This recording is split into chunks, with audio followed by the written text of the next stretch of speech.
안녕하세요. 저는 이혼의 문턱을 밟으려다가 다시 돌아온 30대 중반의 여자입니다. 세상에는 다양한 이혼 사유가 있는데 제가 이혼할 뻔한 사유는 뭔 줄 아세요? 제 살 때문입니다. 더 정확히는 임신과 육아로 찐 살인데 그 살로 저에게 폭언을 한 남편 놈의 무개념 때문이었죠. 하지만 시댁 식구들의 그 행동으로 이혼까지 가지 않게 되었습니다. 어떤 사연인지 지금부터 들려드리려 합니다. 저는 아기를 낳기 전부터도 살이 굉장히 잘 찌는 체질이었어요. 남보다 많이 먹거나 살찌는 음식을 많이 먹는 편도 아니고 오히려 채소를 좋아하고 고기나 기름진 음식은 속에서 받질 않아서 잘 안 먹습니다. 그런데도 워낙 살이 잘 찌는 체질이다 보니 신경 써서 관리를 하며 살았습니다. 그러다가 결혼 후 임신을 하게 되었어요. 그런데 제가 하는 일이 좀 힘들어서인지 유산기가 보인다고 하시더라고요. 그래서 저는 결국 출산휴가와 육아휴직을 미리 쓰기로 했어요. 다 함께 쓰면 1년 6개월 정도를 쓸 수 있었는데 임신 중후반부터 쓰게 된 거죠. 그리고 제가 육아휴직 기간이 끝나면 그땐 남편이 육아휴직을 1년 써서 아기를 돌보기로 합의를 했고요. 남편은 육아에 대해 잘할 거라고 큰 소리를 쳤고 저는 그런 남편을 믿었습니다. 어쨌든 그렇게 유산을 조심하며 집에서 몸조리를 하고 지내는데 제 주변에는 보통 입덧하면서 힘들어서 살이 빠진 경우가 많았어요. 그래서 저도 그럴 줄 알았는데 웬걸 저는 먹덧이 왔습니다. 처음에 이상하게 입맛이 자꾸 돌고 평소에 안 좋아하던 삼계탕이나 샤브샤브 같은 게 그렇게 땡기는 거예요. 오히려 먹어야 속이 좀 풀리는 것 같고요. 알고 보니 그게 먹덧이라고 하는 먹는 입덧이더군요. 그 과정에서 저는 임신 기간 동안 25kg가 쪄버렸고 아이도 너무 커져서 예정일보다 일찍 제왕절개로 출산을 했습니다. 살이 생각보다 많이 쪘지만 그래도 빠질 거라는 기대가 있었어요. 아이를 출산하고 나면 살이 좀 빠진다고 해서요. 하지만 조리원에 있는 동안 겨우 6kg 빠진 게 전부입니다. 또 그 후에는 모유 수유를 하면 빠진다고 하더라고요. 하지만 저는 전량이 많이 부족하고 치밀 유방이라서 모유 수유하는데 적합하지가 않았습니다. 제 나름대로는 통곡 마사지도 여러 번 받고 미역국이며 두유며 모유에 좋다는 것도 엄청 먹었어요. 물도 정말 하루에 3리터는 마신 것 같네요. 하지만 전량도 크게 늘지 않은 데다 치밀 유방이다 보니 아이도 먹을 때 입에 자꾸 쏘이듯 젖을 먹게 되니 나중에 젖을 거부하려고 하더라고요. 그래서 고생 끝에 모유 수유는 단념하고 분유를 먹이게 되었습니다. 나는 왜 모유 수유가 이렇게 힘들까 망연자실했는데 거기다 대고 남편 하는 소리가 제가 모성애가 부족해서 그렇다네요. 너무 열받고 서운했는데 그때는 그냥 참았습니다. 지금 생각해보면 그때도 안 참았어야 했는데 저도 아이 낳고 마음도 너무 약해져 있던 때라 싸우기도 싫어서 그냥 넘어갔어요. 어쨌든 그렇게 육아가 시작되었습니다. 임신 기간 때 남편과 공동 육아를 약속했지만 막상 육아가 시작되니 육아는 오롯이 저만 감당해야 될 일이더군요. 저희 아기는 피부도 예민한 편이어서 기저귀 발진이 잘 일어났어요. 그래서 기저귀를 여러 개 바꿔봤는데도 발진이 심해서 결국 청기저귀를 쓰게 됐습니다. 기저귀를 삶아서 써야 하니 일도 훨씬 많았죠. 할 것도 많은데 아이는 시도 때도 없이 울어대고 정말 힘들었습니다. 하지만 남편은 회사를 다니고 있었고 퇴근 후엔 힘들다는 핑계로 손 하나 까딱 안 하려고 했기 때문에 그 모든 건 다 저의 몫이 되었어요. 저는 너무 힘들다고 하소연했고 결국 남편은 집에서 애랑 있는 게 뭐가 그렇게 힘들다고 그래. 그럼 내가 한번 해볼게. 그러면서 일주일 연차를 냈습니다. 자기가 전담해서 할 거니 저보고는 친정 가서 쉬다 오래요. 이게 뭐라고 그렇게 힘들다 하냐면서요. 저는 알겠다 하고 아이에게 필요한 거며 기저귀 삶는 것도 다 알려주고 친정으로 갔습니다. 하지만 3일 만에 연락 오더라고요. 힘들어 죽겠으니 지금 오라고요. 급하게 가보니 애기한텐 일회용 기저귀를 채웠고 목욕도 매일 안 시켰는지 발진이 너무 심해서 울고불고 했습니다. 그걸 보는데 무책임한 남편에게도 눈이 뒤집히면서 나 쉬겠다고 저 어린 걸 두고 친정 가 있던 나도 미친년이구나 싶었어요. 그 길로 병원 갔다 오고 남편하고도 한바탕 싸웠습니다. 그런데 남편놈 겨우 3일 지가 애 봤다고 너무 힘들었다며 나머지 기간 동안 알아 누웠네요. 그 모습 보는데 얼마나 열이 받는지 또 싸우고 자기가 3일 만에 힘들다고 넉다운 될 일을 저는 2달 넘게 하고 있었다는 건 생각 못하고 자기 힘든 것만 생각하더군요. 어쨌든 그런 식으로 남편은 육아에 대해 뭐든지 대충대충 자기가 똑바로 안 하면 결국 제가 한다는 걸 알아서인지 뭐든지 건성으로 했습니다. 그러다 보니 저도 그냥 내가 하고 말지라는 생각으로 다 제가 하게 되었고 결국 육아는 일체 저의 몫이 되었어요. 그런데 처음 해본 육아가 너무 힘들고 지치는데도 살은 전혀 빠지지 않았습니다. 오히려 쪘어요. 육아를 해보신 분들은 알 겁니다. 낮에는 아이와 하루 종일 씨름하니 밥 먹을 시간도 없어서 대충 때우거나 굶는 게 일쑤지만 아이가 밤에 잠들고 나면 그렇게 해방감과 허기짐이 찾아와요. 그러면 야식을 먹게 되고 그게 습관이 되다 보니 살은 더 쪄가더라고요. 나중에는 옷도 잘 안 맞고 외출도 자제하게 될 정도로요. 그러다가 저희 제부 생일이 있어서 가족 외식을 하게 되었어요. 근데 옷이 별로 맞는 게 없고 새로 사자니 아까워서 그냥 대충 임신 때 입었던 널널한 옷을 입었거든요. 근데 남편 하는 소리가 그러고 간다고? 가다가 하나 사든지. 그러는 거예요. 그래서 제가 하루 입을 거고 나갈 일도 별로 없는데 뭐하러 돈을 쓰냐고 그냥 가자고 했어요. 근데 남편 하는 말이 같이 다니기 쪽팔리니까 그렇지. 그러는 거예요. 저는 그 말 듣고 너무 충격을 받았어요. 살쪄서 후줄근하게 입은 제가 쪽팔리다는 겁니다. 일단 약속이 있으니 가긴 갔지만 차 안에서 엉엉 울었습니다. 남편은 미안하다곤 했지만 저는 정말 서럽더라고요. 제가 살이 찌고 싶어서 쪘나요? 임신 때 찐 살이고 살을 빼고 말고 할 시간도 정신도 없는데요. 애기 이유식 먹이고 놀아주고 목욕시키고 재우고 거기다가 매일같이 쌓이는 빨래에 설거지에 청소에 남편 밥까지 해줘야 되는 저. 하루가 어떻게 돌아가는지도 모르게 바쁜데 제 몸 돌볼 겨를이 어디 있나요? 손목과 허리가 아파도 병원도 제대로 못 갔는데요. 몸도 힘들었지만 남편의 태도에 저는 더 지쳐갔습니다. 그러다가 살이라도 빼고 건강 관리라도 해보자 싶어서 결국 식욕 억제제를 처방받게 되었어요. 그런데 식욕 억제제를 먹으면서부터 입맛은 없어지는데 시간이 지날수록 점점 귀찮아지고 피로해지더라고요. 그러다가 주말 아침 아이 분유 먹이면서 멍하게 있는데 남편이 밥 차려달라는 거예요. 제가 밥통에 밥 있고 냉장고에 반찬 있으니 알아서 차려 먹으랬는데 계속 차려달래요. 그래서 설거지는 내가 할 테니 알아서 제발 차려 먹으라고 했습니다.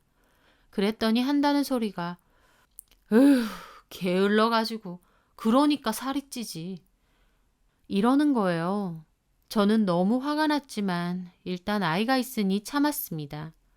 그리고 거실 밖으로 나왔는데 밥 안 차려 먹고 그냥 있는 거예요. 뭐 하는 거야? 밥 먹는다며. 당신이 좀 차려줘. 왜 자꾸 그래? 손 없어? 당신 살 빼게 도와주려는 거 아니야. 부지런히 움직여야 살도 빠져. 그런 개소리를 하는 겁니다.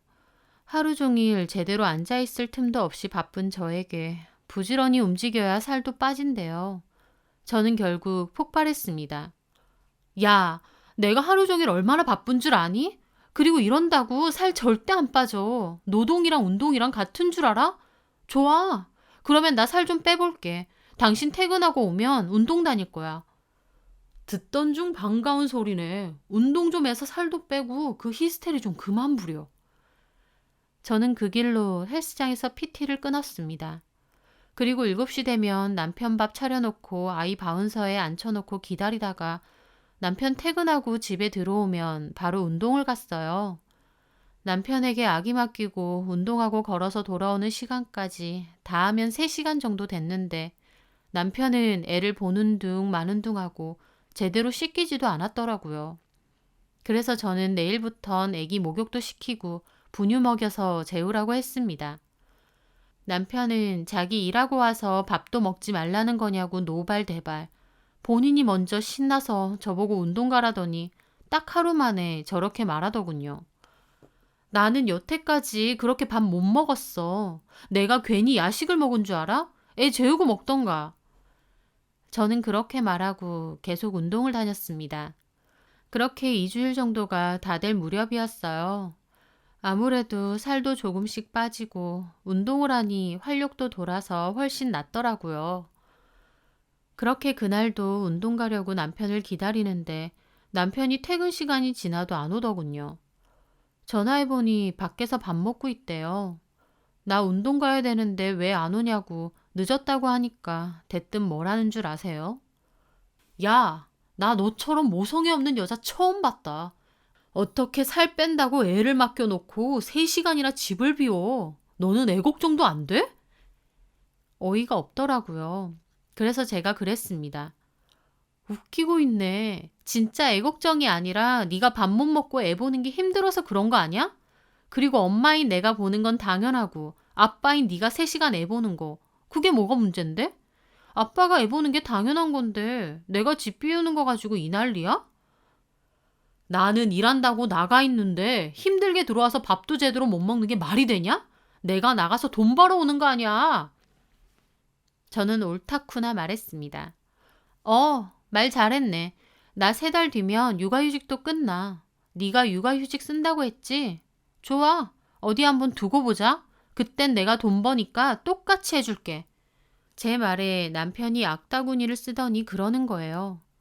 야, 이 미친년아. 나 진짜 너 같은 여자 처음 봤다. 너는 신랑이고 애고 다 필요 없지? 네가 처먹고 디룩디룩 찌운 살 빼는데 웬 유세야. 너 살 빼는 데만 환장했냐? 야, 됐고 살이나 평생 빼고 그러고 살아. 애도 안중에도 없고 지밖에 모르는 년. 나도 소름 끼쳐서 못 살아. 저렇게 말하더군요. 저는 남편하고 한 번씩 싸웠지만 저런 욕과 폭언은 처음 들었습니다. 너무 화가 났지만 다시 한번 말해보라고 하며 녹음 버튼을 눌렀어요. 남편은 말 못할 것 같냐고 더욱 심하게 폭언을 하더라고요. 저는 이거 내일 시댁 가서 다 들려드릴 거다. 나 뚱뚱하다고 비하하는 건 참아도 나한테 이런 욕지거리 하는 사람하고 못 산다고. 나중에 우리 선준이가 뭘 보고 배우겠냐고 하면서 네 새끼 임신하고 키우면서 찐살 같고 말 다 했냐고. 저도 악다구니를 쓰며 전화를 끊었어요.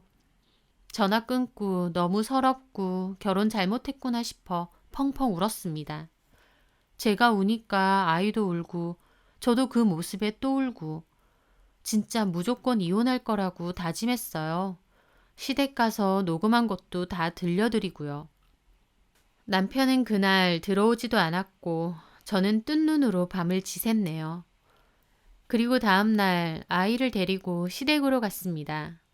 시댁에는 시부모님과 시누인 형님도 있으세요. 형님은 이혼을 한 후 직장 생활을 하며 시부모님 집 근처에서 살고 계세요. 토요일이라 시부모님 포함 형님도 집에 놀러와 계시더라고요. 제가 들어서자 저보고 어쩐 일이냐 하시길래 엉엉 울며 그동안 일을 말씀드리며 녹음을 들려드렸습니다. 녹음을 들은 시부모님 한숨만 푹푹 내쉬고 무엇보다 형님이 화가 엄청 나셨어요. 저희 형님 성격이 엄청 불같고 마음먹으면 끝장 보는 스타일이시거든요. 이혼 사유도 형님네 전남편이 바람을 펴서인데 전남편, 내연녀 완전 끝장내고 시댁까지 뒤집어 엎고 이혼했다고 들었습니다.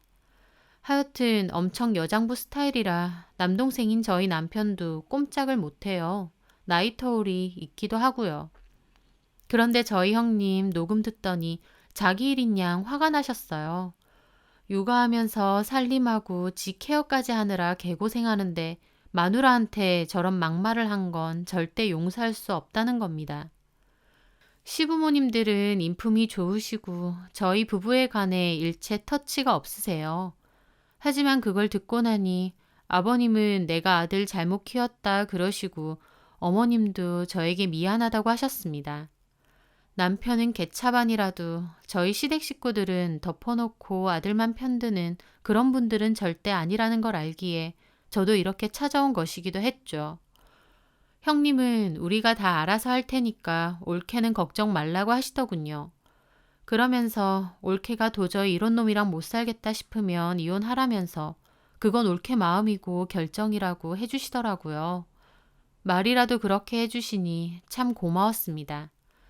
어쨌든 저는 그렇게 든든한 시부모님과 형님에게 이 일을 다 말씀드리고 집으로 돌아왔어요. 남편은 전날에 이어 그날도 집에 들어오지 않았습니다. 전날은 어디 가서 잔 건지 모르겠는데 아마 그날 당일엔 시댁으로 불려갔겠죠. 그리고 다음날 형님은 전화가 와서 친정이나 동생 집에 아기 좀 부탁하고 올 수 있냐고 하셔서 알겠다고 했어요. 그리고 시댁으로 가보니 남편은 안 보이더라고요. 아버님은 저에게 물었습니다. 갈라설 거냐?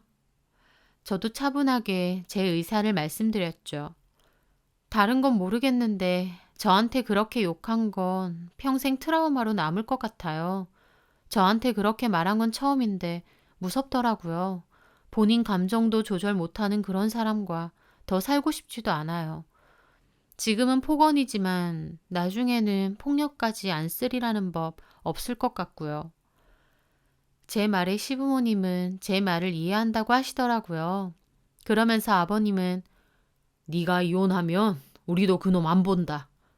그러셨어요. 그리고 어머님은 우리도 너한테 용서하라거나 그런 말은 안 할 거야.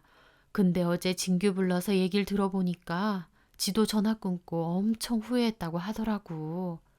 곧 육아휴직 쓰고 지 혼자 육아할 생각하니까 눈앞이 컴컴해서 순간 욱해서 그랬다더라고. 그 후에 통화는 했니? 전화는 왔는데 받진 않았어요. 너는 바로 이혼하고 싶어?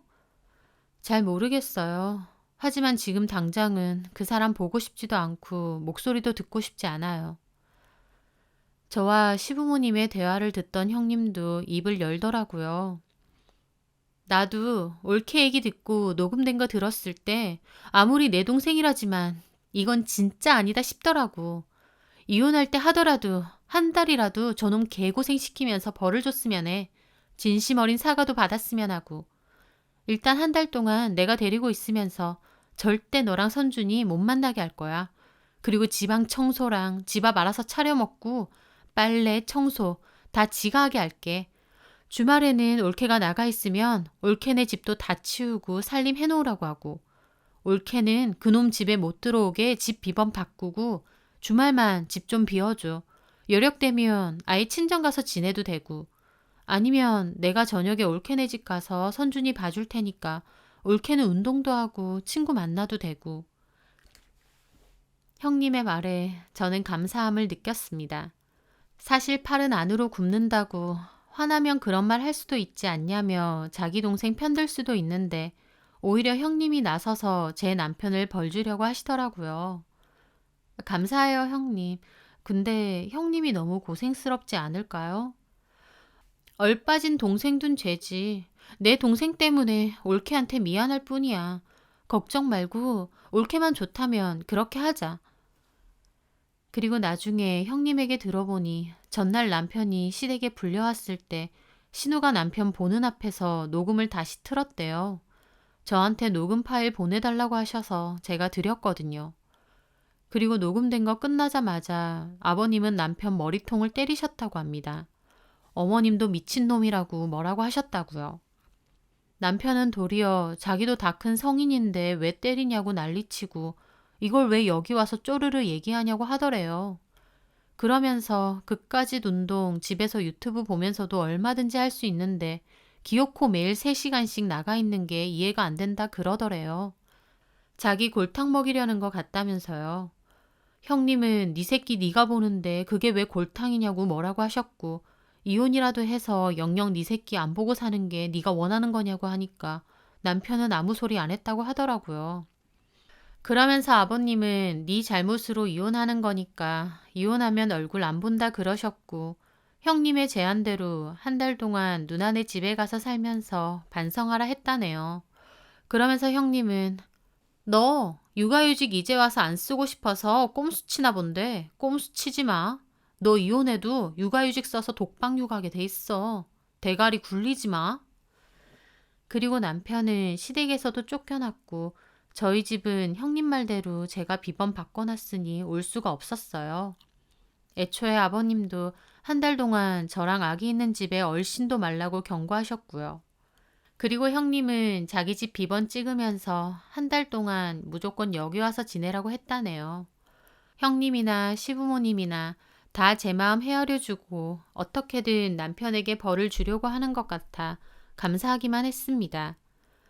그렇게 남편은 형님네 가서 살았는데 형님이 중간중간에 인증사진도 보내주시더라고요. 남편도 형님네에 간 이후로 나름 반성한 게 있는지 매일 미안하다는 긴 톡을 보냈고 전화도 아침 저녁으로 해대더라고요. 그리고 육아휴직도 예정처럼 하겠다고 했고요. 남편도 진심으로 반성하는 것 같아서 저도 어느 정도 마음은 풀렸지만 그래도 약속한 시간이 있으니 한 달은 꼬박 채우고 다시 집으로 돌아왔습니다. 한 번만 더 그딴 식으로 말하거나 육아도 제대로 안 도울 경우 이혼이라고 못 박아두었어요. 그 후 남편은 눈에 띄게 육아를 열심히 하고 있습니다. 육아휴직은 계획보다 한 달 먼저 써서 저에게 육아에 대한 인수인계도 받았습니다. 저도 일하러 가야 되니까요. 많이 어설프지만 그래도 갈수록 이유식까지 본인이 만들어 먹일 정도로 좋아지더라고요. 그러면서 자기가 본격적으로 해보니 육아와 살림을 병행하는 게 얼마나 힘든지 잘 알겠고 제가 얼마나 고생했는지 알겠다고 했습니다. 역시 사람은 본인이 온전히 겪어봐야 하나 봐요. 그 후 시간이 지나 저는 복직을 했고 남편의 본격적인 독박 육아가 시작됐는데 초반 일주일 정도는 어머님과 형님이 도와주고 그 후부터는 본인이 알아서 하고 있습니다. 하루는 아이 재우고 나서 남편과 맥주를 한잔 하는데 남편이 그러더라고요. 바깥일은 일에 따르는 보상과 성취감이 있는데 집안일과 육아는 그런 게 없어서 참 힘들다고요.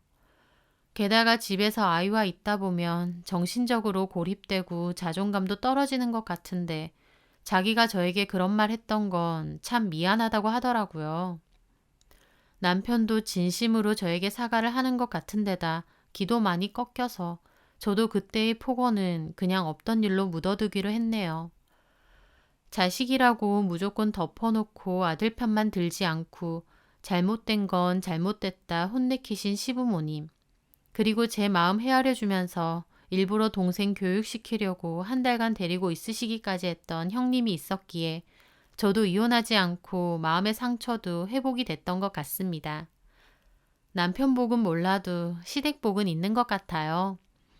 남편도 반성 많이 하고 열심히 하고 있으니 합심해서 서로 위로하고 이해해가며 아이 잘 키우려고 합니다. 제 사연 들어주셔서 감사합니다.